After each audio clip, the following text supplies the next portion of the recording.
If you saw a billionaire watch his pregnant wife collapse on the street while he stood next to his lover, would you assume his next move would be to save her or to walk away? And if neither, what would you think he was really hiding? There are moments in New York City when time seems to freeze, when the ordinary chaos falls away and everyone holds their breath. On a cloudless Thursday afternoon, as the lunch rush thinned and the city's wealthiest residents strolled along Fifth Avenue, no one could have predicted that today would become the most infamous day in Manhattan society history. Grace Sterling, 7 months pregnant, moved carefully through the crowd, her hand pressed gently against her swollen belly. She wore a simple blue dress, her hair swept into a loose ponytail. She didn't fit in with the parade of designer labels and diamond jewelry that sparkled in the sunlight, but there was a quiet strength in her posture. Her eyes, a deep and thoughtful brown, held the weight of someone who had survived much more than any bystander could ever imagine. Across the street, cameras flashed as a tall, sharply dressed man exited a sleek black town car. Ethan Sterling, her husband, was the kind of billionaire people whispered about. He was known not just for his money, but for the way he commanded a room, intense, magnetic, cold. Today, though, it wasn't just Ethan who attracted attention. On his arm was Alina Chen, a stunning blonde in a blood-red dress, 20-something and radiant. Her laughter echoed off the stone buildings, drawing every eye. In an instant, Grace's world shrank to a pinpoint. She had just left her doctor's office after a routine prenatal checkup. The doctor had smiled, told her the baby was healthy, but Grace's mind had been elsewhere. She felt the pressure of secrets she could barely acknowledge, the gnawing loneliness of a marriage that had become a photo opportunity and nothing more. For weeks, Ethan had been absent, always working late, always traveling for business. Grace had suspected the truth, but seeing him with Alina in public, as if his wife didn't exist, was something different. It was the way Ethan glanced through her that made the humiliation complete. Their eyes met for a fraction of a second, and Grace saw nothing but calculation behind his perfect, practiced smile. Alina clung to his arm like a trophy. The photographers, always hungry for scandal, snapped picture after picture, already imagining tomorrow's headlines. Billionaire's pregnant wife humiliated on Fifth Avenue. Who is Ethan Sterling's new flame? Grace tried to steady herself, telling herself to keep walking, to ignore the burn in her throat and the sting behind her eyes. But her body betrayed her. The sidewalk seemed to tilt, the noise of the city muffled and distant. She reached out, but there was nothing to grab onto except air. Her knees buckled. A cold sweat broke out across her forehead. In the space of a heartbeat, the world spun and tilted. She was falling. Time slowed. Someone gasped, a sharp, shocked sound. A man in a suit stepped back as if afraid she might touch him. Alina, noticing the commotion, turned her head and smiled. No pity, just satisfaction, as if this collapse was the final proof of her victory. Ethan froze, a look of annoyance flickering across his face. In that instant, Grace knew he wasn't coming to help. He wouldn't reach for her, not here, not in front of his new love and the city's hungry cameras. Grace crumpled to the pavement, her dress gathering around her knees. The cool concrete pressed against her cheek, and for a moment she couldn't move. The pain in her side was sharp. She tried to breathe, tried to gather herself, to remember the advice her mother had once whispered in her ear, "Never let them see you break." But her limbs were heavy, her thoughts scattered. A crowd formed, drawn by the spectacle of a woman. No, not just a woman, but a Sterling, brought low.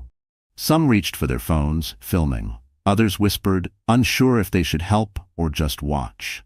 New York could be both the most compassionate and the cruelest city on earth. And today its gaze was unblinking. Ethan hesitated. That, more than anything, would make headlines the next day. The billionaire, standing over his collapsed wife, looking down as if he didn't recognize her.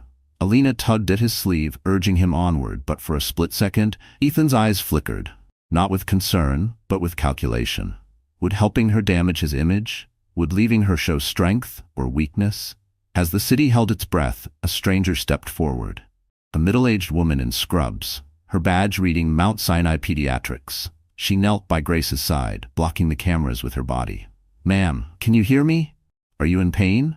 The woman's voice was gentle, professional, the first kindness Grace had felt all day. She nodded weakly, one hand still cradling her stomach. "My baby," she whispered, fear making her voice shake. The nurse called out, "Someone call 911, she's pregnant and needs help." That command broke the spell. Another bystander, the young man in a navy suit, put away his phone and started dialing. For the first time, the crowd moved with purpose. Some shielded Grace from the press. Others tried to wave off photographers. Ethan watched, unmoving, his jaw clenched. For a long moment, he was just another man on the street, powerless to control the narrative unfolding in front of him. Then, as sirens wailed in the distance, he took a step back, leaving the nurse and strangers to care for his wife. The cameras caught everything: Grace's collapse, Ethan's indifference, Alina's smirk. By the time the ambulance arrived, the story was already spreading. The billionaire's pregnant wife had fainted on the street, and her husband had turned away. But as the medics lifted Grace onto a stretcher, something shifted inside her. She locked eyes with Ethan, defiance, pain, and the glimmer of something stronger. This would not be the end of her story. Because sometimes when you hit the pavement, you find a kind of strength you never knew you had. Long before Grace Williams ever became Mrs. Sterling, before her name was splashed across tabloids, and before the world cared about her baby bump, she was simply Grace. A girl with fierce dreams, old wounds, and the kind of resilience that only comes from learning early that nobody is coming to save you. That's the truth most people never saw. The girl underneath the pearls and modest smiles, the survivor who learned how to fight for every scrap of happiness. Grace grew up in a rundown section of Boston, in a two-bedroom apartment above a bakery that always smelled like burnt sugar and regret. Her mother worked 2 jobs: nurse by day, waitress by night, barely home, always tired. Grace's father had vanished when she was 8, leaving behind only a faded photograph and a lifetime's worth of unanswered questions. Her childhood was a series of patched-up hand-me-downs and meals stretched with creativity. But there was love, fierce and stubborn, between mother and daughter, and that was more than some people ever got. As a child, Grace was quiet but bright. She learned to read early, escaping into books whenever her real life felt too hard to handle. She loved stories about brave girls and underdogs, about people who made it out against all odds. She taught herself to cook by watching YouTube videos because she wanted her mother to come home to something warm. She kept her head down in school, never wanting to be noticed for the wrong reasons. When she won her first scholarship, $500 for an essay on courage, her mother cried for a week. "You're going to make it out," she whispered. "You're going to have a better life." Grace believed her, even on the hardest days. She worked part-time jobs all through high school, tutoring, babysitting, cashier at a grocery store, saving every dollar. By the time she turned 18, she had enough for a bus ticket to New York, and just barely enough for the first month's rent on a shared apartment in the Bronx. She left home with 1 suitcase, a second-hand laptop, and a promise to herself: never go back. Life in New York was nothing like the movies. Her first year was a blur of early mornings and late nights, endless cups of gas station coffee, and roommates who partied too loudly. She worked at a bakery, different from her mom's, this one fancier, catering to the Upper East Side crowd. She saw people living lives she could barely imagine: chauffeurs, private schools, children in tiny blazers with their own drivers. Grace worked double shifts, saving every tip. When she wasn't at the bakery, she was at community college, studying business and nonprofit management. She wanted to make something of herself, to prove that being just a girl from Boston was more than enough. She started volunteering at a shelter for runaway teens, helping girls who reminded her a little too much of herself. She learned how to listen, how to organize, how to make a difference, even on a shoestring budget. That was where Ethan first saw her, at a charity dinner for the shelter. Grace was serving punch, a borrowed black dress too tight across her shoulders. She almost spilled a glass when she recognized his face from a magazine. Ethan Sterling, already rich, already famous, walked in with a confidence that filled the room. Their eyes met only briefly. She didn't think he'd remember her, and at first he didn't. But a week later, he came back to the shelter, this time with a check and a smile. "You looked like you could use a friend," he said. Their relationship started quietly. He asked her to coffee. She said no. He tried again, bringing donuts. She laughed, finally relenting. They talked for hours. About books, about growing up poor, about what they wanted from life. Ethan listened in a way that made her feel important, like she was the only person in the room. He never mentioned his money, never showed off. For the first time, Grace let herself believe she could have something special. Months passed.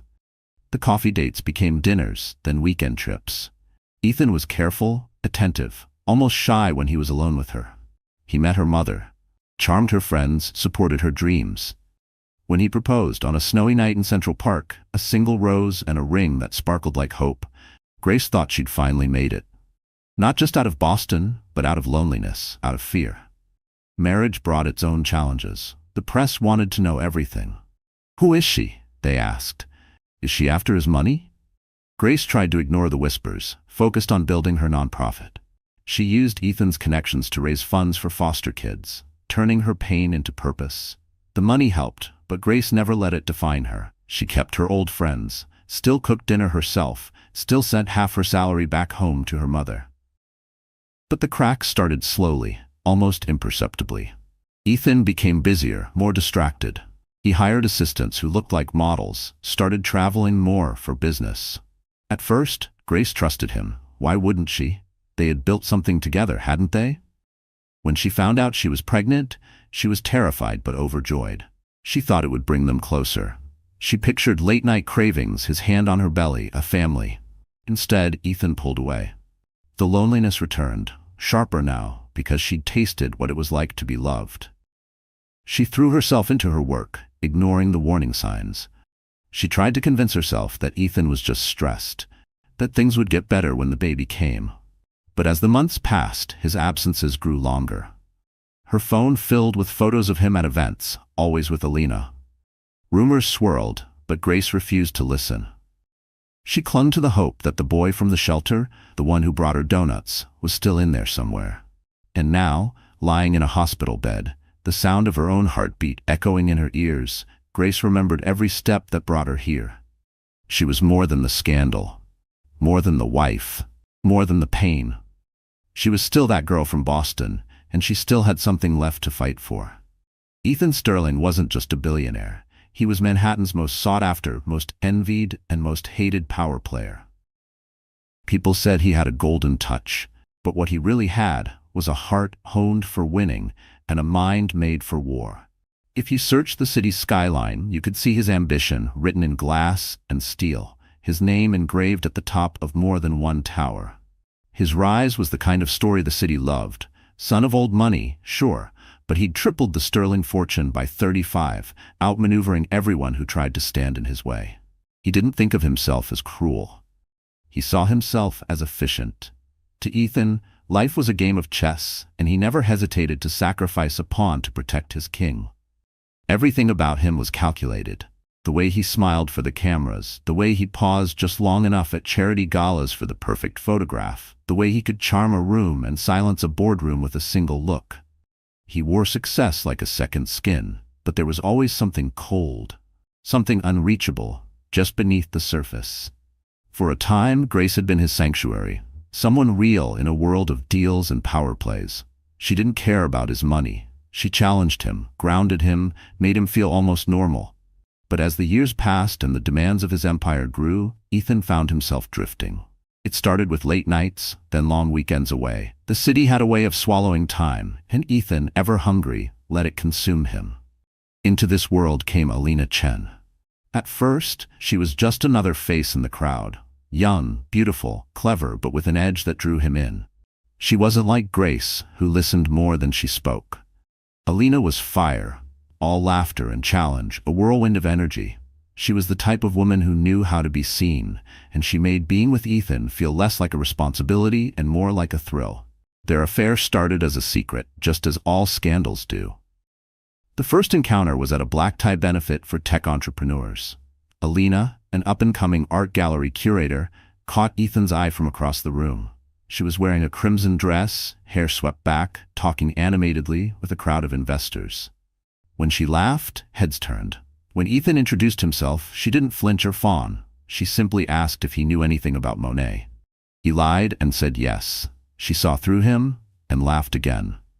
One drink became two. By midnight, they were on the rooftop, looking out over the city lights. Alina told him she loved danger. Ethan told her he loved a challenge. She kissed him first. The rest, as the tabloids say, was inevitable. But it wasn't just sex. With Alina, Ethan felt alive in a way he hadn't for years. She challenged his decisions, teased him about his billionaire brooding, and made jokes about being his dangerous little secret. He convinced himself that he deserved this excitement, that Grace, with her kindness and quiet loyalty, would never understand. And maybe she wouldn't. But Ethan was too far gone to care. He began to flaunt Alina, not just in private, but in public. He brought her to lunch at places where photographers always lingered, paraded her into charity galas meant for families, even let her sit in his box at Madison Square Garden. It became a game to him. How far could he push before people started whispering in earnest? How much could he get away with before Grace noticed? When the whispers began, Ethan didn't deny them. He relished them. Behind closed doors, Grace was becoming a ghost in her own home. Ethan barely spoke to her, barely noticed her swelling belly or the ache in her voice when she asked if he would be home for dinner. When she finally confronted him, one quiet evening after another solo prenatal class, he simply shrugged. "We're both adults, Grace. Don't make this harder than it needs to be." Grace asked if he loved Alina. He didn't answer. Instead, he left for a business dinner, not returning until the next morning. It was a new kind of cruelty, one that didn't leave bruises but left scars just as deep. Grace stopped asking questions. She moved through the penthouse like a shadow, holding herself together for the baby growing inside her. Meanwhile, Ethan's life with Alina became the main show. She relished the attention, the gifts, the headlines. She played her part, always perfectly dressed, always perfectly dangerous. To Alina, Ethan's marriage was just an obstacle, one that would be swept away in time. She whispered promises in his ear about new beginnings, about being the woman he really needed. She had no intention of settling for second place. But what neither of them realized was that the city, with its bright lights and endless appetite for drama, was always watching. The cracks in Ethan's perfect world were beginning to show. Investors whispered about his judgment. Friends dropped off one by one. His mother called, warning him that these things never end well. He ignored them all. He had everything he wanted, he told himself. And yet, late at night, lying beside Alina in a suite overlooking the skyline, Ethan sometimes caught himself staring into the darkness, haunted by the memory of Grace's eyes. Soft, wounded, too full of love for a man who no longer deserved it. On the afternoon, Grace fainted on Fifth Avenue. Ethan had convinced himself it was just another bump in the road, something to be managed and forgotten. But as the cameras flashed and his wife collapsed on the sidewalk, he felt a crack deep inside him, something small but undeniable. For a split second, he wondered if maybe, just maybe, he had gone too far. He didn't know it yet, but everything he thought controlled was already slipping away. The sound of sirens echoed down Fifth Avenue as Grace lay on the pavement, consciousness slipping in and out like waves against a battered shore. All around her, the city buzzed with curiosity and hunger. Bystanders snapped photos, their faces a blur of concern, judgment, and morbid fascination. No one knew what to do, not really. Everyone wanted to help, until they realized just who was at the center of this storm. "Isn't that Ethan Sterling's wife?" whispered a woman with a silk scarf, her hand hovering over her phone as if the screen might bite her. "The pregnant one?" Another bystander, a young guy with designer headphones, leaned in, filming with the nonchalance of someone who'd grown up seeing celebrities as fair game. "She just went down, man. That billionaire didn't even look twice." Within seconds, social media exploded. Photos of Grace, her blue dress tangled, her eyes closed, a hand protectively on her belly, were everywhere. One tweet read, "Sterling's wife faints as he strolls with new girlfriend. Is this the end of Manhattan's golden couple?" The hashtag Sterling Scandal began to trend. Ethan, meanwhile, stood frozen on the curb, Alina at his side. For a split second, he looked like a man trapped between two worlds, the reality of a wife in distress and the unreality of the public eye. Alina squeezed his arm a little tighter, her painted lips twitching in a smile meant only for him. "Let's go," she murmured, low enough that only he could hear. "She'll be fine. You don't want this mess on camera, do you?" Ethan hesitated. Somewhere deep inside an old part of him, a part he'd tried to bury, wanted to rush to Grace, to hold her, to at least kneel at her side and pretend he cared. But the newer Ethan, the one who had learned to see life as strategy, knew the optics were everything.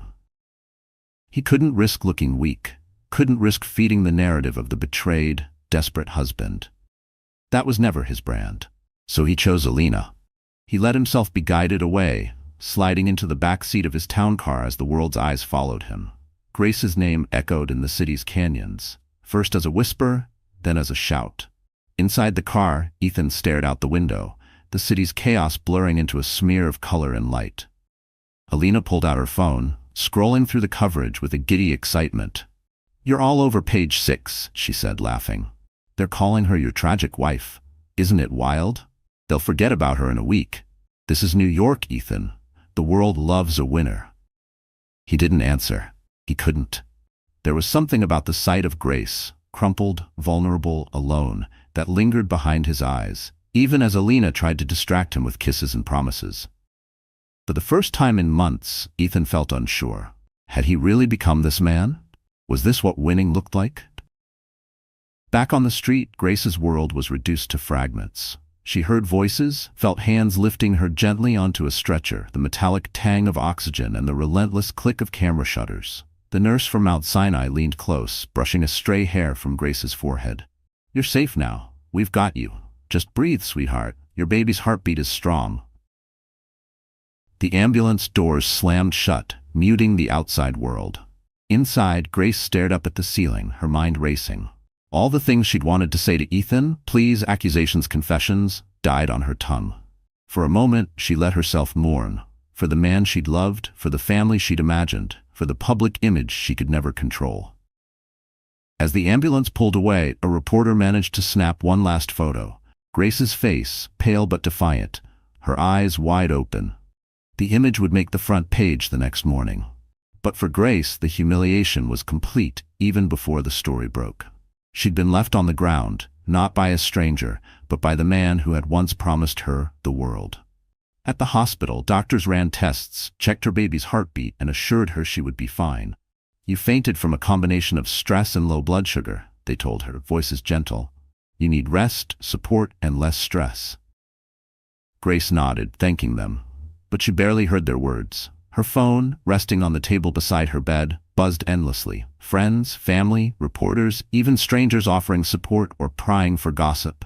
She ignored them all, turning the screen face down. The first visitor allowed in was not Ethan, not even her own mother.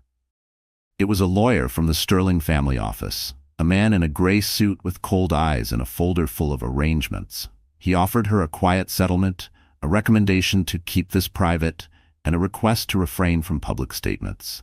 Grace stared at the contract, her stomach twisting.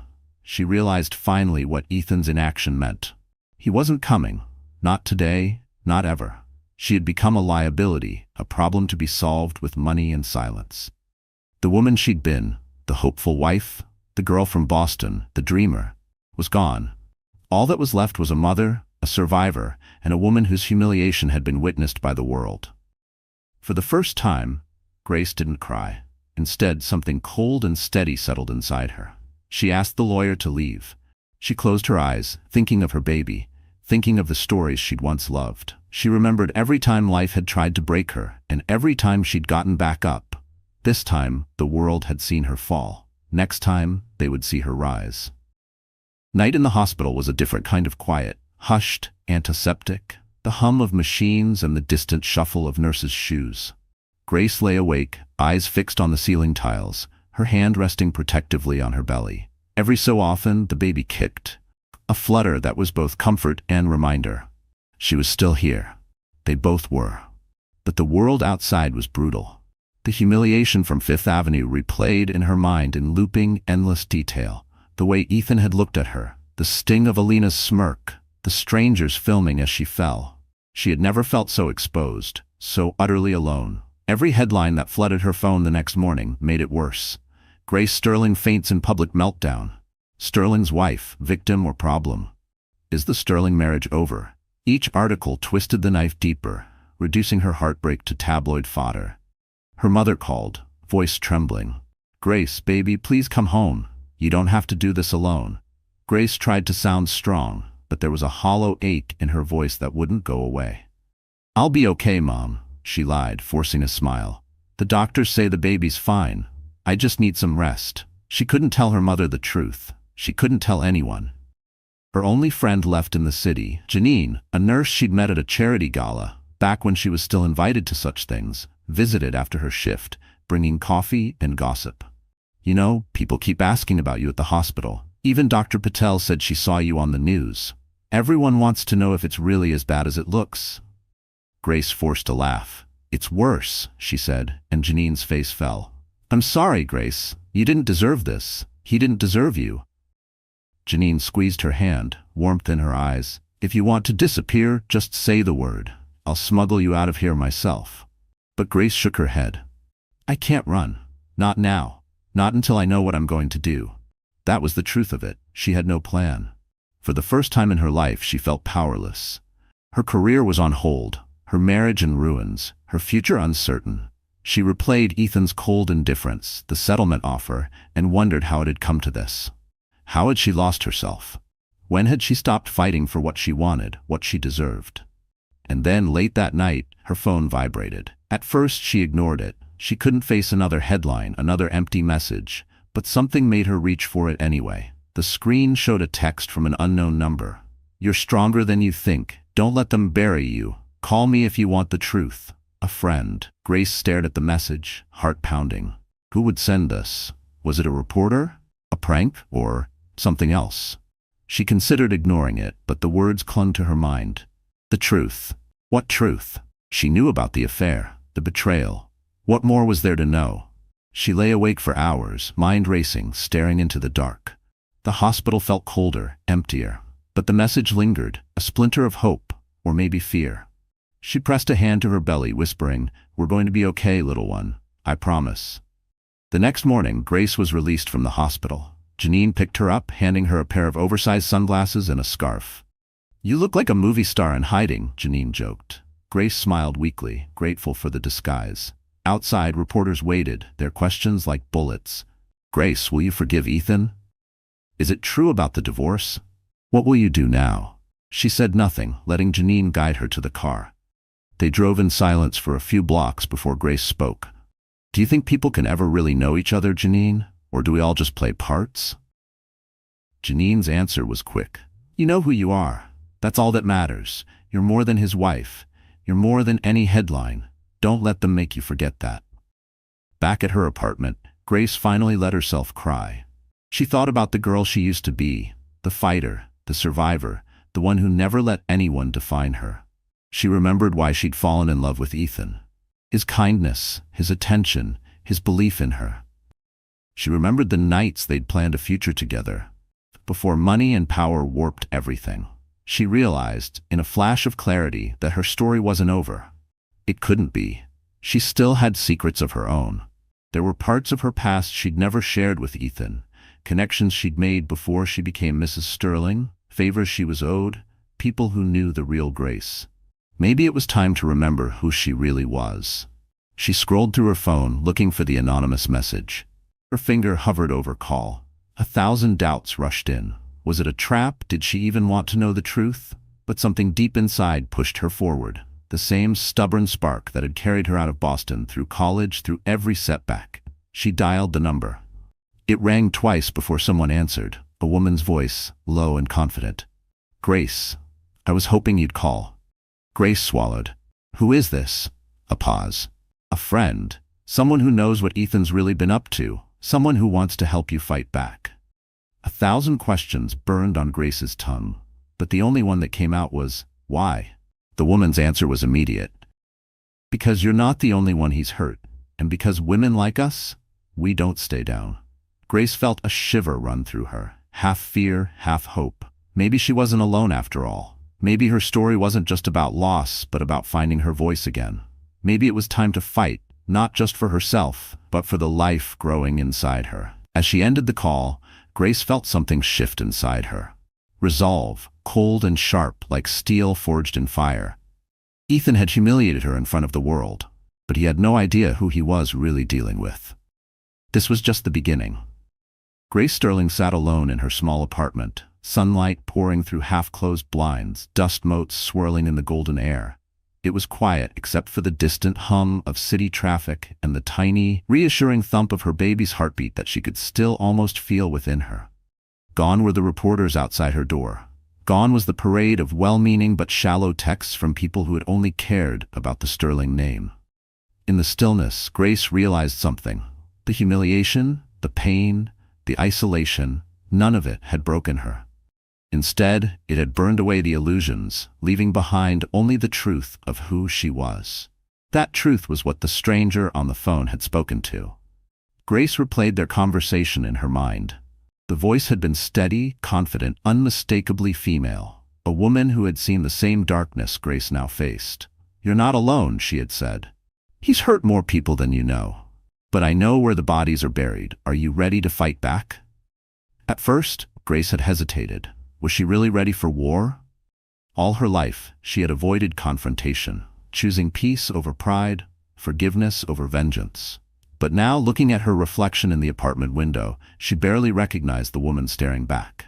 This woman was not defeated. She was not weak.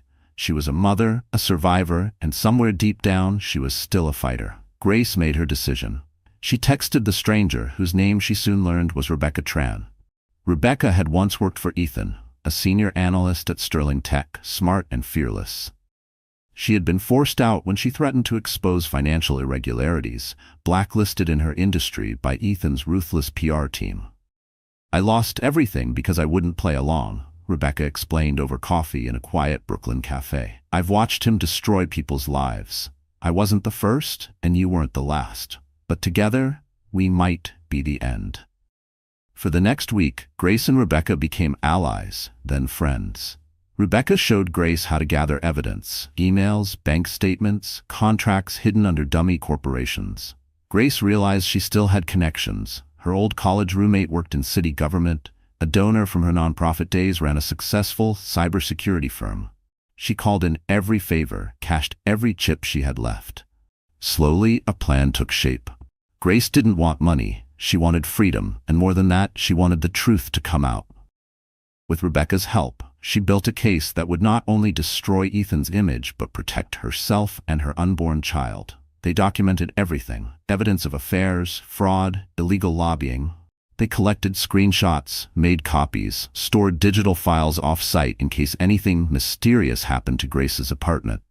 As the days passed, Grace transformed. She traded her loose, understated dresses for tailored blazers and smart shoes. She cut her hair, short and sharp, letting go of the soft image Ethan had always preferred. She began walking taller, speaking with more certainty, refusing to let anyone talk down to her, especially not Ethan's lawyers, who continued to send veiled threats and pitiful settlement offers. One afternoon, while sorting documents with Rebecca, Grace's phone rang. It was her mother, who hadn't stopped worrying since the hospital. "I saw you on the news again, baby. Are you sure you're all right?" Grace smiled, something proud and fierce in her eyes.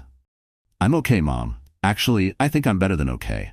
I'm doing what I should have done a long time ago." Her mother was quiet for a long moment. "That's my girl. Just promise me you won't let him take anything else from you." "I won't," Grace promised. "Not ever again."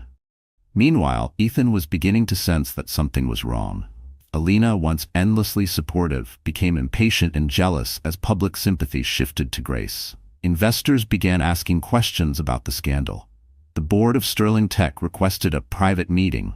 Ethan grew irritable, snappish, blaming everyone but himself for the growing crisis. One evening, as Ethan returned to his penthouse, he found a package waiting for him. Inside were copies of the documents Grace and Rebecca had compiled, proof of financial crimes, betrayal, and a letter in Grace's handwriting. "You taught me to fight, Ethan. I'm not afraid anymore. This time, I'm not alone." He read the letter twice, his face white with rage. He called Grace in a fury, but for the first time, she didn't answer. She didn't need to. The power had shifted, and everyone knew it. Word spread quickly through Manhattan's elite. Grace Sterling, once the silent, overlooked wife, had become a force to be reckoned with. People who had once pitied her now admired her. Women reached out with stories of their own, inspired by her courage. Her old nonprofit began trending online, flooded with donations. The media, always hungry for a new narrative, dubbed her the comeback queen. But the real victory was quieter. At night, Grace sat by her window, hands on her belly, feeling her baby move. She spoke softly to the child growing inside her. "I want you to know your mother never gave up," she whispered.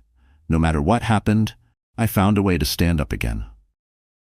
As the day of the Sterling Foundation Gala approached, the same event where Grace had once been expected to stand by Ethan's side, smiling quietly for the cameras, Grace felt no fear. She was ready for whatever would come next. She had rebuilt herself, stronger and wiser. She wasn't alone, and she was no longer afraid. Whatever Ethan did next, it would be her turn to write the story. The Sterling Foundation Gala was Manhattan's annual spectacle of wealth, power, and self-congratulation. This year, with the city's attention fixed on Ethan Sterling's scandal, the stakes were higher than ever. The ballroom of the Grand St. Clair Hotel glimmered beneath 100 crystal chandeliers. Waiters in white gloves glided between tables, serving champagne to the city's most influential players, politicians, investors, and society's most famous faces. Everyone buzzed about what would happen tonight. Ethan stood by the stage, tense in his perfectly tailored tuxedo. The last week had been a nightmare. Board members had called him at all hours, investors demanded reassurance, and the press hounded him and Alina everywhere. Alina herself had grown distant, her usual charm replaced with anxiety. "Are you sure this is a good idea?" she'd whispered before they left the penthouse, adjusting her diamond bracelet with trembling hands. Ethan set his jaw. "We have to show strength. They want to see us beaten, but I won't give them the satisfaction." Still, as the room filled with familiar faces, Ethan felt a chill. There were whispers. Too many, too loud. Every time someone glanced his way, he saw pity in their eyes, or worse, barely concealed satisfaction at his fall from grace. It was the first time in his life he had felt truly vulnerable. For the first time, he wondered if all his power, all his wealth, could actually save him. Just then, a hush swept across the ballroom. The doors at the far end opened, and a figure appeared on the marble steps. All heads turned. For a second, no one recognized her. The woman who entered was transformed. Grace Sterling. Radiant and unbroken, in a midnight blue gown that shimmered with every step. Her hair, now cut in a sleek bob, framed her face with elegant defiance. At her side was Rebecca Tran, poised and confident, projecting the quiet authority of someone who had nothing left to lose. The crowd's gasp was audible. The music faltered. Someone, an old friend of Grace's from her nonprofit days, stood up in applause, breaking the spell. Others followed, clapping awkwardly, unsure of the rules. Grace walked in, not as a victim, but as a queen reclaiming her throne. Ethan felt his heart seize. For the first time since the scandal began, he saw Grace as something unfamiliar, a threat. Grace didn't hesitate. She moved through the crowd with quiet confidence, pausing to greet the foundation's biggest donors, exchanging warm hugs and firm handshakes. She was more than just Ethan's wife tonight. She was a symbol. Women in the room, many of whom had their own secret scars, found themselves rooting for her, even as the men whispered about legal settlements and power plays. The MC took the stage. "Ladies and gentlemen, we have a special announcement before dinner," he began. "Mrs. Grace Sterling has asked for a moment to speak." Ethan felt a wave of dread. He tried to intercept her, but Rebecca blocked his path, meeting his eyes with cool determination. "Let her speak, Ethan. It's time." Grace took the stage, her hands steady, her eyes scanning the faces before her. "Thank you," she began, her voice strong. "Thank you all for being here tonight. I know there's been a lot of speculation about my family, about my marriage, and about who I am. Tonight, I want to share the truth. Not because I want sympathy, but because I believe in the power of honesty, and I believe in the strength of every woman who has ever been told to be silent." There was a ripple through the crowd. Uneasy, electric. Grace continued. "For years, I supported this foundation because I believe in its mission, to help the most vulnerable among us. I stand here not as someone who needs saving, but as someone who has learned the cost of silence. Many of you know my husband, Ethan Sterling, as a generous philanthropist, a leader, a visionary. But that's not the whole story. She glanced at Ethan, then back to the audience. Behind the headlines, there was betrayal. Not just the affair, not just the public humiliation, but something worse, a campaign to silence me, to threaten, to use power as a weapon. When I fell on that sidewalk, I thought my life was over. But I was wrong. That was the moment I remembered who I am and who I refused to become. Whispers grew. Some guests shifted uncomfortably. Others nodded in silent support. "I am not alone," Grace said, and Rebecca stepped forward holding up a thick folder. "Together with people who believed in me, I gathered the evidence, emails, contracts, hidden accounts, that tell the real story of how Sterling Tech treated its employees, covered up wrongdoing, and tried to buy silence. Tonight, this evidence will go not just to the Foundation's board, but to the authorities and to the press." A collective gasp. Flashbulbs popped as journalists in the crowd took photos. Ethan started forward, voice tight. "Grace, stop. You don't know what you're doing." Grace cut him off, her voice ringing with steel. "No, Ethan. I know exactly what I'm doing. I'm taking back my voice. I'm making sure our son grows up knowing his mother stood up for what was right, no matter what it cost." For a moment, there was only silence. Then, one by one, the crowd began to applaud. At first hesitant, then louder, as people realized the power of what they were witnessing. A woman refusing to be destroyed, using the truth as her sword.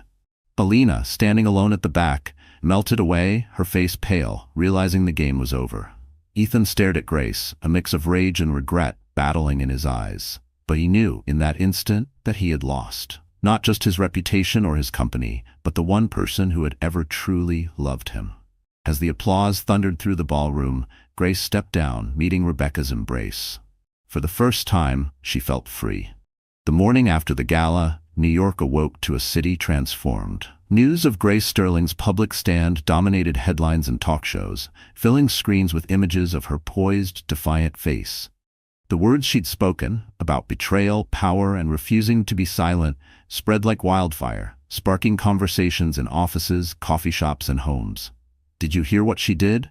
People whispered with a mix of awe and admiration. For the first time, Grace was seen not as a victim, but as a woman who had reclaimed her story. Grace watched it all unfold from the quiet of her living room, her newborn son sleeping in her arms.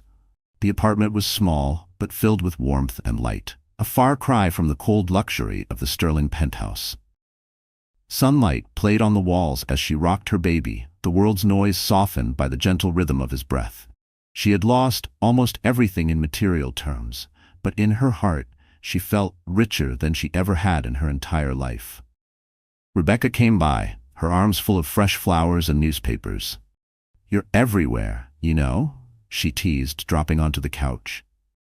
"You broke the internet. The whole board at Sterling Tech resigned this morning. The authorities are investigating. And do you know what else? You inspired people. I've gotten a dozen emails already from women who say your speech gave them the courage to finally speak up." Grace smiled, her eyes misty with gratitude and exhaustion. "I never wanted to be famous, Rebecca. I just didn't want to be invisible." "You're not invisible anymore," Rebecca said. "You're a symbol now, and you did it with truth, not revenge." There were tough days ahead. Ethan would fight in court. Lawyers would argue over custody, finances, and reputation. There would be more headlines, some supportive, some cruel. Alina would try to sell her story. There would be betrayals, threats, and lonely nights when Grace would question if she had the strength to keep going. But Grace had changed. She was no longer the woman who crumbled in the face of public scorn or hid from the camera's gaze. She was no longer just someone's wife, or just a mother, or just a headline. She was herself, brave, resourceful, wounded, but unbroken. Soon, she accepted a new role as the director of the Sterling Foundation, voted in by a new board, determined to make things right. Her first act was to redirect millions of dollars from lavish parties and image campaigns to programs for women and children in crisis. She visited shelters, spoke at schools, and started a podcast sharing real stories of women who rose from impossible odds. The support was overwhelming. Donors flocked to the cause, and the city's most influential women joined her mission. One afternoon, as Grace wrapped up a meeting at the foundation, a girl no older than 19 lingered at the edge of the conference room. "Excuse me, Mrs. Sterling," she stammered. "I just wanted to say thank you. I grew up in foster care. For a long time, I thought people like us just disappeared. But last night, you made me believe I could be something more." Grace hugged her, eyes shining. "You already are something more. Don't let anyone tell you otherwise. And if you ever need help, this door is always open." With every letter she received, every woman who stepped forward, Grace felt the ripple effect of her choice. Her story had become more than her own. It was a beacon for every person who'd been silenced or dismissed, every mother who'd had to be stronger than she thought possible, every woman who had been told to wait quietly for rescue that never came. Meanwhile, Ethan's empire crumbled. The authorities pressed charges, his fortune was split, and his social calendar emptied. For the first time, the world saw him not as the untouchable billionaire, but as a man who'd lost everything through arrogance and neglect. Some pitied him, but most simply moved on. The city had found a new hero to root for. One night, as the city lights blinked outside her window, Grace spoke to her son, her voice soft and full of hope. "You won't remember any of this, little one," she whispered, "but I hope you'll grow up knowing that you're loved, that your mom never stopped fighting for you, and that no matter what happens, we get to decide what kind of people we become." She tucked him into his crib and looked at her own reflection in the window. She saw strength in her own eyes, something that could never be bought or broken. To the world, she became a headline: Grace Sterling, the woman who wouldn't be broken. To those who loved her, she was simply Grace. A mother, a leader, a survivor. In her first podcast episode, she shared the lesson she wished someone had told her long ago. No woman is weak just because she's been hurt. The strongest thing you can do is stand up, again and again, no matter who tries to keep you down. Don't let anyone write your story for you. Take the pen back. You're not a side character in someone else's legend. You're the main event. The message went viral, striking a chord far beyond New York. Messages poured in from around the world, from women and men, young and old, all echoing the same thing: "Thank you. I see myself in your story." Grace's life was still hard. She still missed what she'd lost. There were days when her confidence wavered, when she doubted if she could be enough. But every morning, she chose to get up, to keep writing, to keep fighting, for herself, for her son, and for every woman who would come after her. As the screen faded to black and the music swelled, one line echoed above all: "Don't ever underestimate a woman who refuses to be silent." Grace's story wasn't just about heartbreak. It was about the power of standing up, no matter how many times you've been knocked down. And for millions watching, it was a call to write their own comeback, no matter where or how their story began. So the story has ended. And our wonderful friends, are you still here with me until now? If something in this story touched your heart, then maybe it's a sign you're ready to look at your own struggles with new eyes. Healing isn't about pretending we're unbreakable. It's about refusing to stay broken. As heterodox wisdom reminds us, the wound is the place where the light enters you. Let's remember, real power comes from standing up for yourself even when no one expects you to. If Grace could rise, so can you. If you feel this message, don't forget to like, share, and subscribe. Comment below about the moment you found your own inner strength. You never know who you might inspire. You think I'm stupid, Dre? You really think I'm that same broken girl you left crying on her bathroom floor? Zara's voice cut through the stunned silence of the dinner party. Guests sat frozen, watching as she held up her phone, Dre's own voice playing back his damning confession. "Turn it off," Dre whispered, his face pale as the expensive tablecloth. With deliberate precision, she dropped the ring into his wine glass. The splash echoed like a gunshot. "Good luck explaining this to your inheritance lawyer." Welcome back, Golden Family. If you're new here, I am Mr. Ashbourne, your host. Hit that subscribe button because today's story will stay with you forever. Now, let's begin. Zara Miles never dreamed of glory. She dreamed of 8 hours of uninterrupted sleep. Her day started at 4:45 a.m. with lukewarm instant coffee and ended somewhere between reading superhero stories to her son Jalen and scrubbing office toilets until midnight. 3 jobs. 1 broken crib held together with duct tape. And a 5-year-old boy who believed his mother could fly. That morning when everything changed started like any other. Zara was rushing between her cleaning shift and her afternoon job at the grocery store when her phone buzzed. A text from an unknown number, but the message made her blood freeze. Saw your TikTok. Impressive. We need to talk. Dre. She nearly dropped her phone right there in the cereal aisle. 5 years. 5 years since she'd sent him that ultrasound photo, her hands shaking with excitement, thinking he'd be thrilled about their baby. Instead, his response had been 6 words that shattered her world. I'm not ready. Don't call me. And just like that, the man she thought loved her vanished. No forwarding address. No child support. Just silence. But Zara didn't have the luxury of falling apart. She had a baby coming, bills piling up, and pride that wouldn't let her beg. So she worked. She hustled. She survived. Those first months with newborn Jalen were brutal. Diaper money came from returning bottles. Baby formula was a luxury she couldn't always afford. She learned to function on 3 hours of sleep, bouncing a crying baby while folding other people's laundry for extra cash.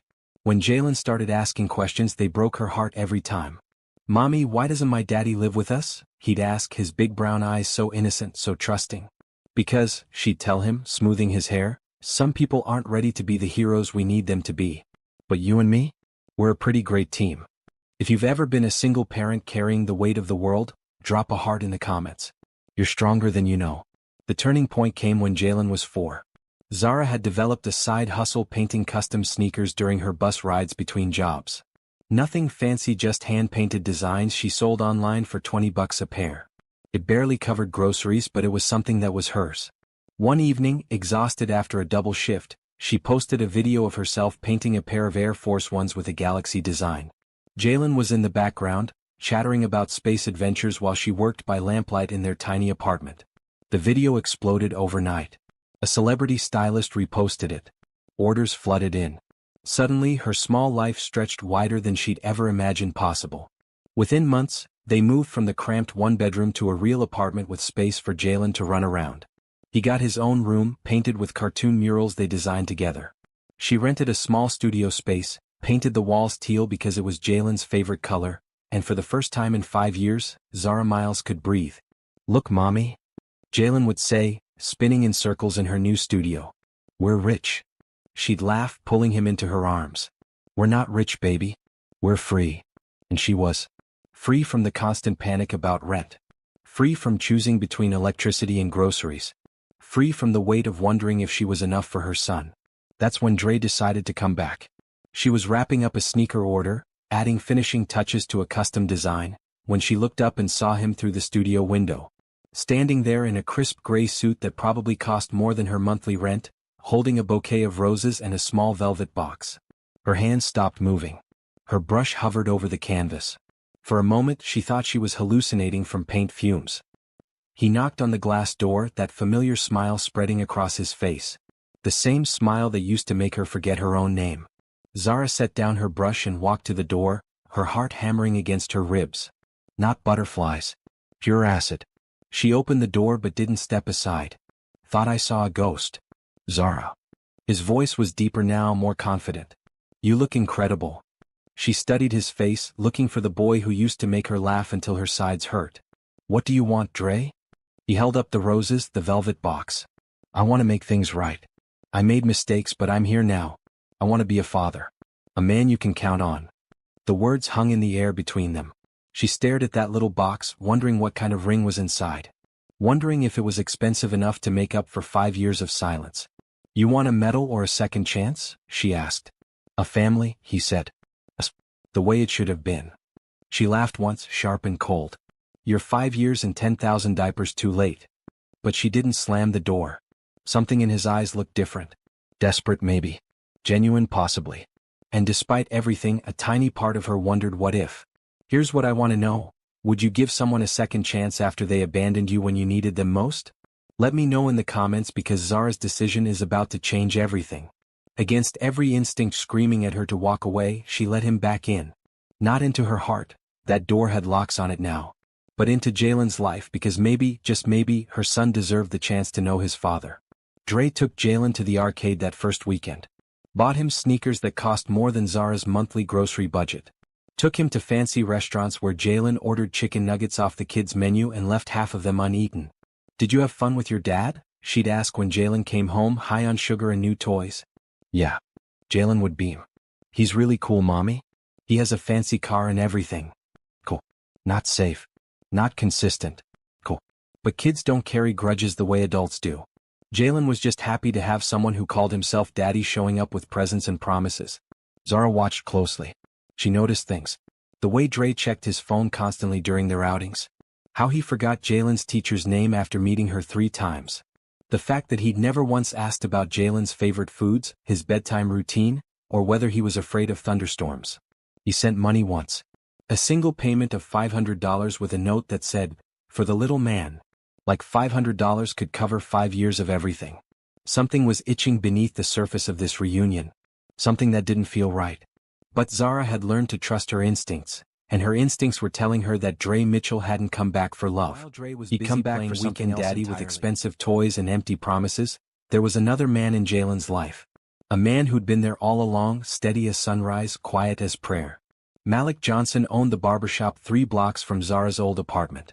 Not the fancy kind with leather chairs and flat screens, just a small shop with 2 chairs, good music, and the kind of conversations that made boys feel like men and men remember what it meant to be decent. Zara first brought Jalen there when he was 3, his curls getting so long they covered his eyes. She had $12 in her wallet and hoped it would be enough. "How much for a little boy's cut?" she'd asked, bouncing a fidgety Jalen on her hip. Malik looked at her worn sneakers, the way she counted crumpled bills twice, the exhaustion etched in her young face. $10, he said, though his sign clearly said 15. "I can do 12, she offered quickly. "10's fine." His smile was gentle, genuine. First time's always 10. That was 4 years ago. In those 4 years, Malik had cut Jalen's hair every month, taught him to tie his shoes when Zara was too tired to fight that battle, and slipped him pieces of peppermint candy while they talked about school, superheroes, and why it was important to always tell the truth. When Zara couldn't pay, Malik never mentioned it. When she tried to skip appointments out of embarrassment, he'd call and say he had a cancellation. Did Jalen want to come in? He'd help Jalen with math homework while Zara worked late shifts. Taught him to ride the second-hand bike they'd found at a garage sale. Showed up to his school's career day dressed in his best shirt, talking to a classroom of 5-year-olds about the pride of working with your hands. "Mr. Malik," Jalen would say, climbing into the barber chair like it was a throne, "tell me again about when you were little." And Malik would spin stories while his skilled hands shaped Jalen's hair, tales about growing up with his grandmother, learning to cut hair in her kitchen, understanding that taking care of people was the highest calling a man could have.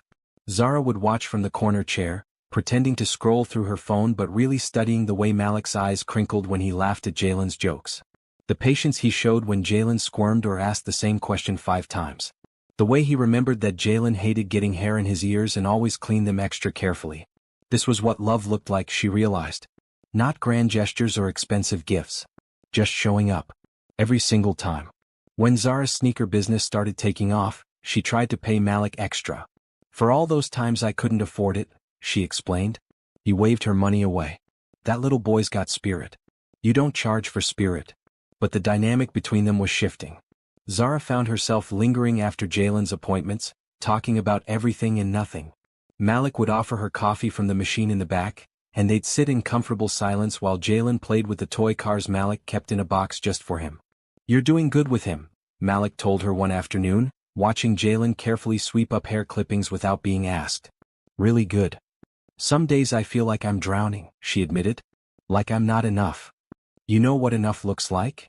Malik nodded toward Jalen, who was now organizing the toy cars by color with intense concentration. "That right there. That little boy who says please and thank you, who helps clean up without being asked, who talks about his mama like she hung the moon. That's what enough looks like." Something warm bloomed in her chest. Not the desperate, hungry feeling she'd had with Dre. Something steady. Say, real. Drop a comment if you know the difference between someone who promises you the world and someone who quietly makes your world better. The evening that changed everything started ordinary enough. Zara had picked up Jalen from after-school care and stopped by Malik's shop for his monthly trim. But when they got there, the shop was dark, a closed sign hanging in the window. Jalen's face fell. "Where's Mr. Malik?" Before Zara could answer, she spotted Malik coming around from the back alley, keys jingling in his hand, looking rushed and slightly frazzled. "Hey," he called out when he saw them. "I'm so sorry, I had to run my grandmother to the doctor. Lost track of time." "Is she okay?" Zara asked, genuine concern in her voice. "She's fine. Just a checkup. But look," He glanced at his watch. I know I'm closed, but if you want to come in, I can squeeze Jalen in real quick. We don't want to keep you, Zara started, but Jalen was already tugging on her hand. Please, Mama? My hair's getting in my eyes. 20 minutes later, Jalen was sitting in the chair, chattering about his art project while Malik worked his magic. Zara sat in her usual corner, but something felt different. More intimate. Like they were a family having an ordinary evening together. Mr. Malik, Jalen said suddenly, can you teach me how to cut hair? When you're older, maybe. But you know what's more important than cutting hair? What? Taking care of people. Making them feel good about themselves. That's the real job. Zara felt her throat tighten. This man understood things about life that Dre had never even considered. When they got home that night, Jalen disappeared into his room with his art supplies. An hour later he emerged with a drawing, his face glowing with pride. Look what I made. Zara took the paper and her heart stopped. 3 stick figures holding hands under a bright yellow sun. One tall figure with careful detail on the hands, scissors drawn beside him. One medium figure with long hair and paint splotches on her clothes. And one small figure in the middle, grinning widely, connecting them both. Is this a family drawing? She asked carefully. Jalen nodded enthusiastically. That's you, that's me, and that's Mr. Malik. We're happy. He paused, then looked up at her with those serious brown eyes that saw too much for a 5-year-old. Mama, can Mr. Malik be my daddy if the other one goes away again? The question hit her like a physical blow. Out of the mouths of babes. Why would you ask that, baby? Because the other daddy gives me toys, but Mr. Malik teaches me things. And he makes you smile the real way, not the pretend way. That night, after Jalen was asleep, Zara sat staring at that drawing. Her son had drawn their truth in crayon and construction paper. Malik wasn't trying to win Jalen's affection with expensive gifts. He was earning it with presence, patience, and genuine care. While Dre showed up for the highlights, Malik had been there for the everyday moments that actually mattered. The scraped knees, the homework struggles, the bedtime stories when Zara was too exhausted to make the voices interesting. She thought about the way Malik's face lit up when they walked into his shop. How he always asked Jalen about school, remembered his favorite superhero, celebrated his small victories like they were major achievements. And she thought about the way her heart felt when she was around him. Not the roller coaster intensity she'd felt with Dre, all highs and devastating lows. This was different. Steady. Secure. Like coming home. Maybe love wasn't supposed to feel like standing on the edge of a cliff. Maybe it was supposed to feel like solid these feelings further. Before she could even begin to imagine what a life with Malik might look like, she needed to deal with the Dre situation. Because her instincts were still screaming that something wasn't right about his sudden return. And Zara had learned the hard way to trust her instincts. It was time to do some investigating. That sleepless night changed everything. Zara lay in bed, staring at the ceiling, Jalen's drawing on her nightstand catching moonlight from the window. 3 stick figures holding hands. A family that felt more real than anything Dre was offering. But something about his return still felt wrong. The timing. The desperation hidden behind his smooth words. The way he kept checking his phone during their conversations like he was waiting for something important. At 2 a.m. she gave up on sleep and reached for her laptop. She started with the basics. Social media stalking, the modern woman's investigative tool. Dre's Instagram was polished, professional.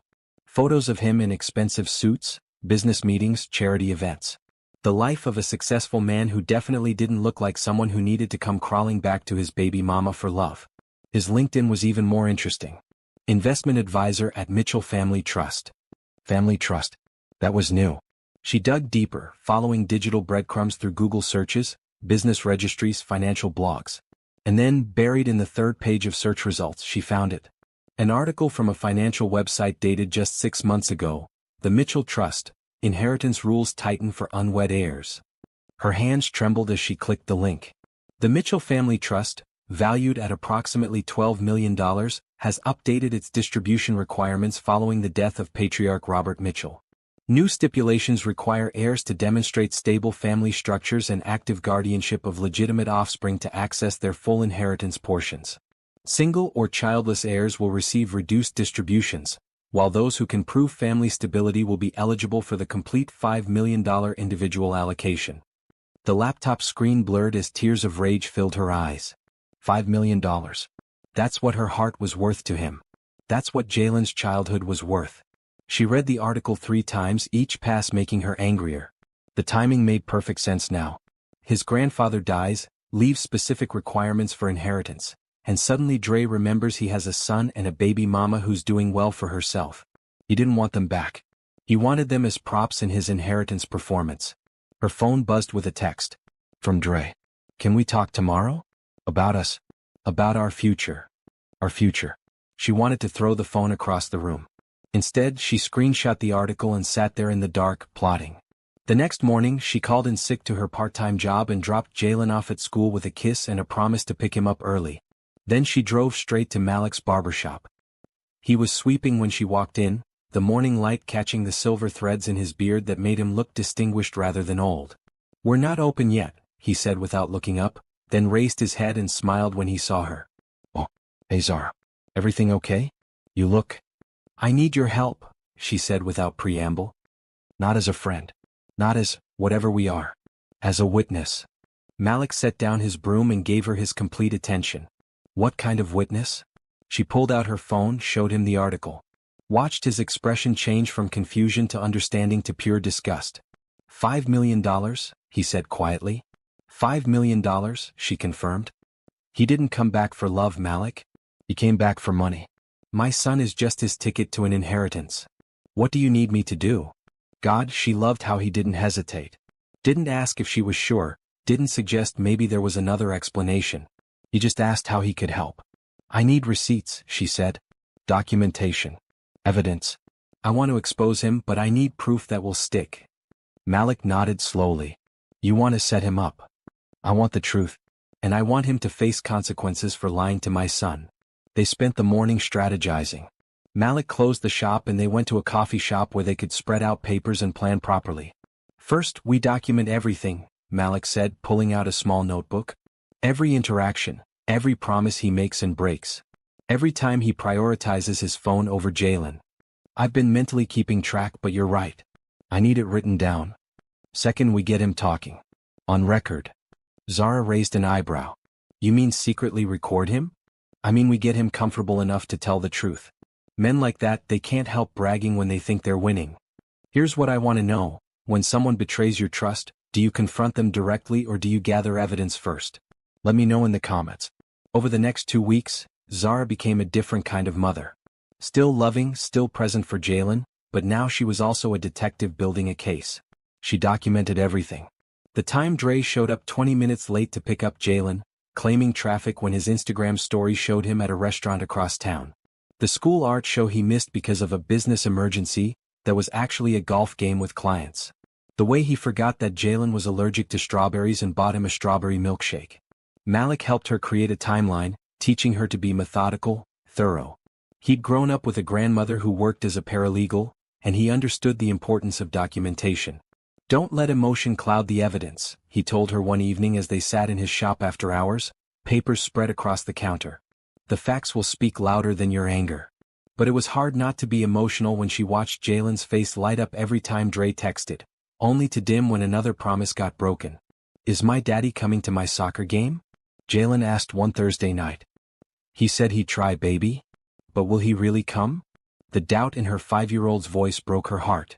Jalen was already learning not to count on his father's word. Dre didn't come to the soccer game. He texted during halftime, "Emergency meeting. Rain check." There were no rain checks in childhood. No do-overs for missed moments. The breakthrough came during their 3rd week of documentation. Zara had invited Dre over for dinner, playing the role of the woman slowly warming up to him again. She'd made his favorite meal, let him help Jalen with homework, created the atmosphere of domestic bliss he needed for his inheritance fantasy. After Jalen went to bed, they sat on her couch with wine and Dre's phone rang. "I should take this," he said, glancing at the caller ID. "It's my lawyer." "Go ahead," she said, curling up with her own phone, pretending to scroll social media while actually opening her voice recording app. Dre stepped onto her balcony but left the door cracked. His voice carried clearly through the evening air. "Yeah, it's going great. She's softening up. The kid likes me, obviously. Look, once she says yes to the ring, we're golden. I just need her to sign some papers showing we're a stable family unit and then." He paused, listening to whoever was on the other end. "I told you this is temporary. Once the inheritance clears, I'm out. She'll be fine. She's got her little business thing. And honestly, she should be grateful. I'm giving her more than she ever would have had without me. Another pause. The kid? Come on, he's 5. He won't remember most of this anyway. Look, I'll play daddy for as long as it takes, but once I get my 5 million, we're done. She knew what this was. Except she hadn't. She'd thought it was love making a comeback. She'd thought it was a man finally ready to step up. But now she had him. On record. In his own words. When he came back inside, she was exactly where he'd left her, scrolling through her phone like she'd heard nothing. Sorry about that, he said, settling back beside her. Business stuff. No problem.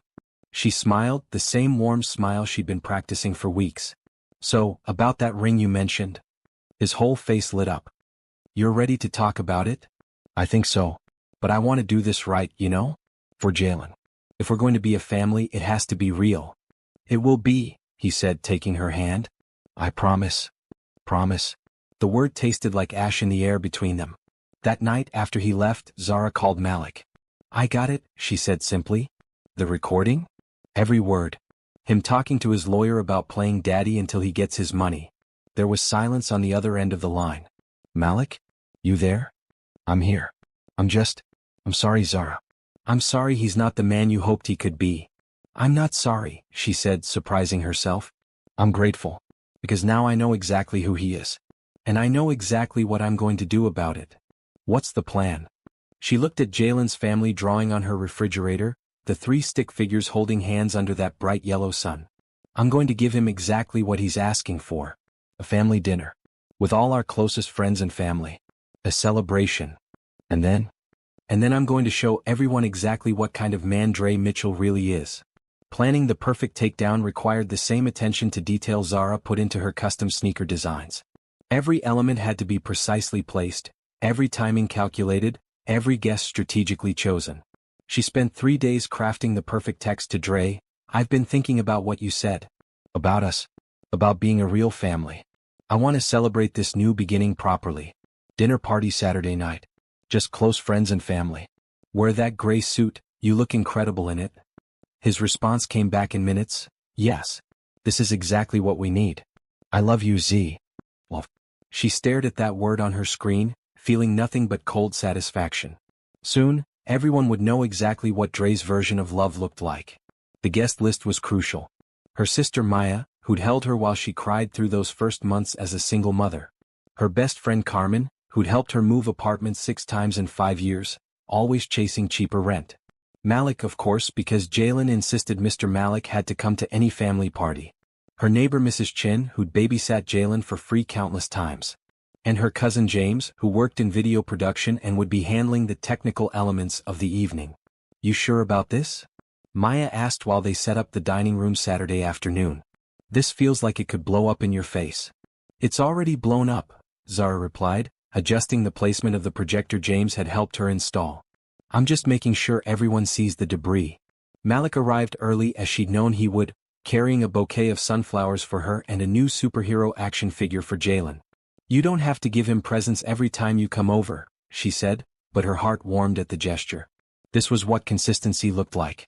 Not grand gestures when you needed something, but small kindnesses because you cared. I wanted to, Malik said simply. Besides, I figured he might need something to focus on tonight when things get intense. They talked about whether to send Jalen to Maya's for the evening, but decided against it. This was about protecting Jalen's future, and he was old enough to understand in simple terms that some adults say things they don't mean. At 7 p.m. sharp, Dre arrived looking like $1 million. The gray suit fit him perfectly, his smile was radiant, and he carried a bottle of champagne that probably cost more than Zara's weekly grocery budget. This is it, he whispered in her ear as he kissed her cheek. Our new beginning. Absolutely, she said, accepting the champagne with a smile that didn't reach her eyes. The dinner itself was almost surreal. Dre played his part perfectly, the reformed man, the devoted father-to-be, the successful businessman who'd finally gotten his priorities straight. He told charming stories about his business ventures, asked polite questions about everyone's lives, and made a point of including Jalen in the conversation. You know, he said, ruffling Jalen's hair, I missed so much of this little guy's life. But I'm here now and I'm not going anywhere. Jalen looked up at him with those trusting brown eyes. Promise? Promise? Dre said solemnly. Zara felt her jaw clench. Another lie, delivered with such sincerity that even she almost believed it. Malik caught her eye across the table and gave her the slightest nod. He was ready. After the main course, Zara stood up, champagne glass in hand. Before we have dessert, I wanted to say something. The table fell quiet, all eyes on her. Dre's smile was expectant, confident. He probably thought she was about to announce their engagement. 5 years ago, I was a scared girl who got pregnant and thought the world was ending. The man I loved walked away when I needed him most, and I thought that was the end of my story. She looked around the table at the faces of people who'd supported her through those dark years. But you all taught me something important. You taught me that family isn't just about blood or promises. It's about showing up. Every day. Even when it's hard. Especially when it's hard. Murmurs of agreement around the table. Dre nodded along, still not sensing the shift in the room's energy. Malik, she continued, you've been more of a father to Jalen than anyone. You've taught him to tie his shoes, helped him with homework, showed up to school events, and never once asked for anything in return. You've loved him not because you had to, but because you chose to. Malik's eyes softened, but he remained silent, letting her have this moment. And that's what real love looks like. Consistency. Reliability. Choosing someone every single day. Dre's smile was beginning to falter. He could sense something changing but couldn't quite figure out what. So before I make any big announcements about my future, Zara continued, I want everyone to see how far we've come. James, could you help me with the slideshow? Her cousin reached for the laptop connected to the projector. Of course. I put together a little presentation, Zara explained to the table. Pictures and videos from the past few weeks. Our journey back to being a family. The lights dimmed. The first image appeared on the wall. Dre and Jalen at the arcade, both laughing. More photos followed. That's sweet. Dre pushing Jalen on swings. The two of them eating ice cream. Father and son moments that looked perfect from the outside. Dre was relaxing again, his confidence returning. This was exactly the kind of presentation he needed for his inheritance case. These pictures tell such a beautiful story, Zara said, her voice warm and loving. But you know what I love about modern technology? It captures not just images but audio too. The photo stopped. A black screen appeared. And then Dre's voice filled the room. Yeah, it's going great. She's softening up. The kid likes me, obviously. Dre went rigid. The color drained from his face as his own words played back to the stunned dinner guests. Look, once she says yes to the ring, we're golden. I just need her to sign some papers showing we're a stable family unit and then. Gasps around the table. Maya's hand flew to her mouth. Mrs. Chen looked confused, not quite understanding what was happening. But the recording wasn't finished. What do you mean long-term? I told you this is temporary. Once the inheritance clears, I'm out. Carmen whispered, oh my God. She'll be fine. She's got her little business thing. And honestly, she should be grateful. I'm giving her more than she ever would have had without me. The room was dead silent except for Dre's recorded voice continuing to destroy any pretense of love or genuine intention. The kid? Come on, he's 5. He won't remember most of this anyway. Look, I'll play daddy for as long as it takes, but once I get my 5 million, we're done. Jalen looked around the table, not fully understanding the adult conversation but sensing the tension. Malik quietly moved his chair closer to the little boys. The recording ended. The silence stretched like a held breath. Dre was staring at the table, his hands shaking. When he finally looked up, his face was a mixture of panic and rage. Zara, I can explain? Explain what? She asked, her voice cutting through the tension like a blade. Explain how you left when I had nothing and came back because I built something? Explain how my son was just your meal ticket to a $5 million inheritance. She reached across the table and picked up the velvet ring box he'd placed beside his plate earlier, when he thought this evening was going to end with a proposal. You want to know the difference between a man and a boy, Dre? A man shows up. Every day.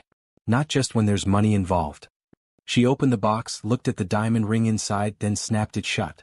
This is beautiful. Probably cost a fortune. But you know what it represents? Absolutely nothing. Because it's not backed by love or commitment or genuine care for me or my son. She held the closed box over his wine glass. It's backed by greed. And I don't accept proposals from strangers. She dropped the box into his glass. The splash of red wine seemed to echo in the silent room. Good luck explaining this to your inheritance lawyer. I need you to tell me in the comments, was Zara right to expose him publicly, or should she have confronted him privately? Dre stood up abruptly, wine dripping from the tablecloth onto his expensive suit. You recorded a private conversation. That's smart, Maya interrupted, finding her voice. That's protecting herself and her son from a liar. You don't understand, Dre said desperately, looking around the table for any sympathetic face. The money, it's complicated. Family trusts have requirements. Requirements that include lying to a woman and manipulating a child? Mrs. Chin spoke up, her accented voice sharp with disapproval. In my country we have word for men like you. I wasn't going to keep all the money, Dre continued, grasping for any redemption. I was going to share it. Take care of them. For how long? Malik asked quietly. It was the first time he'd spoken since the recording started. Until the next requirement came up? Until you found another woman with another child to use? This is between me and Zara, Dre snapped. No, Malik said, standing up. This involves Jalen. And anyone who tries to use a child as a pawn involves all of us. Zara felt a surge of love for this man who'd stood up for her son without hesitation, who'd helped her build this case not for revenge but for protection. Dre looked around the table one more time, seeing only disgust and disappointment in every face. His shoulders sagged as the full weight of his exposure hit him. The inheritance was real, he said weakly. I wasn't lying about everything. You were lying about the only thing that mattered, Zara replied. You were lying about love. He grabbed his jacket and headed for the door, then stopped and turned back. You'll regret this, Zara. When that money's gone and you're struggling again. I'll never regret choosing my self-respect over your lies, she said. And I'll never regret protecting my son from learning that love is conditional. The door slammed behind him. For a moment, nobody spoke. Then Jalen's small voice broke the silence. Mama, is the mean daddy gone? Zara knelt beside his chair, smoothing his hair. Yes, baby. He's gone.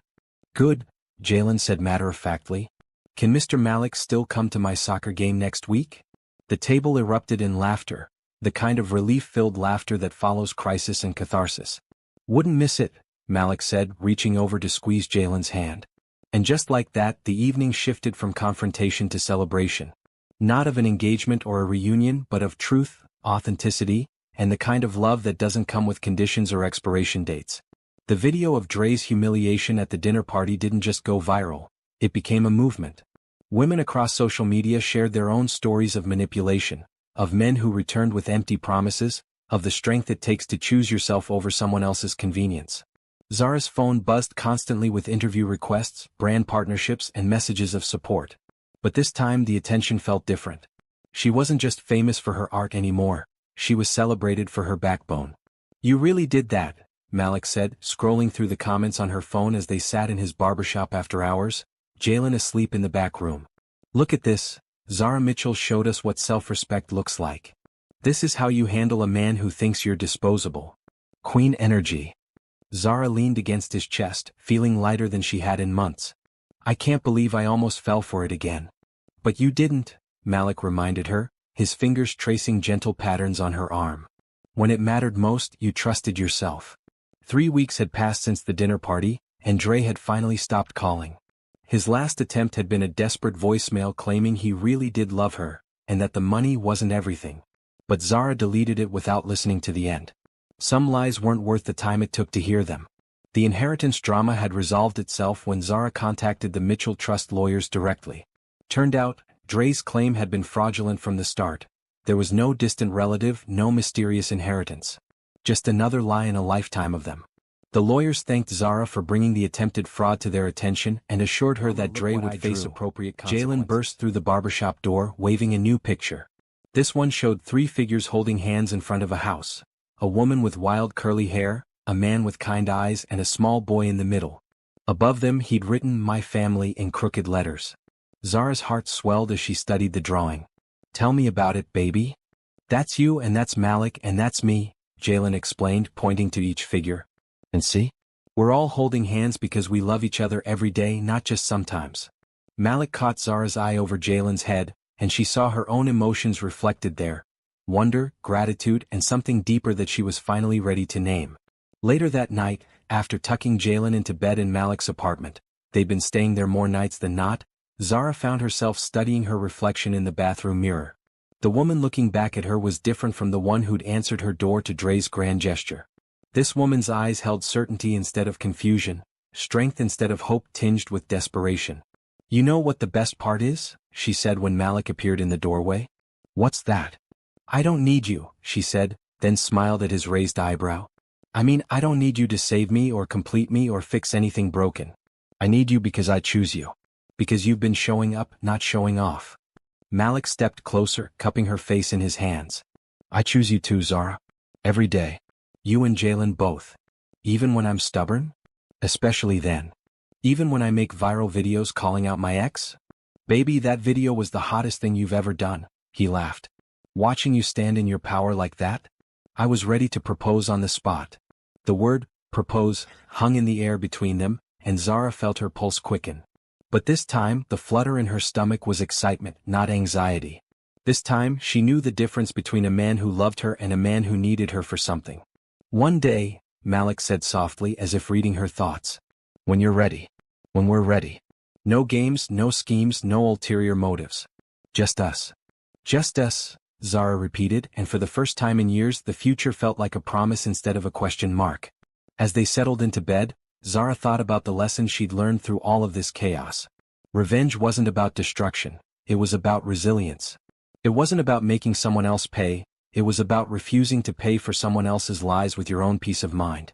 She'd built something beautiful from nothing once before. Now, with Malik and Jalen by her side, she was ready to build something even better. Not from desperation or loneliness but from choice. From love. From the unshakable knowledge that she deserved nothing less than everything. What about you? Have you ever had to choose between what's comfortable and what's real? Sometimes the greatest act of love is loving yourself enough to demand better. Share your story, because every woman deserves to know her worth, and every choice to respect yourself is worth celebrating. If this story moved you, hit that like button and share it with someone who needs to hear it. If you haven't yet, join the family. Subscribe and stay close. There's more where this came from.